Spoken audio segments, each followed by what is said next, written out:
অষ্টমীর সন্ধ্যেটা কি করে জমে যাবে নিরামিষ পনিরের সঙ্গে সেই সিক্রেটই আজকে শেয়ার করে নেব তোমাদের সঙ্গে। নবমীর দিন যারা নবরাত্রি করে তারাও কিন্তু এই নিরামিষ পনিরের রেসিপি সেদিন খেতে পারে।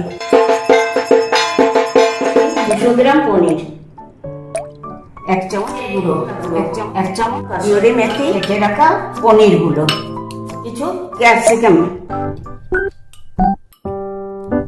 নিয়েছি, 50 গ্রাম মতন টক দই, একটু হলুদ গুঁড়ো, কাশ্মীরি লঙ্কার গুঁড়ো দিয়ে বসিয়ে দিয়েছি। পনির গুলো ভাজা হয়ে গিয়েছে, রাখা টমেটো কুচি গুলো, টমেটোটা আমার বেশ ভাজা হয়ে এসছে। দেবো আদা বাটা,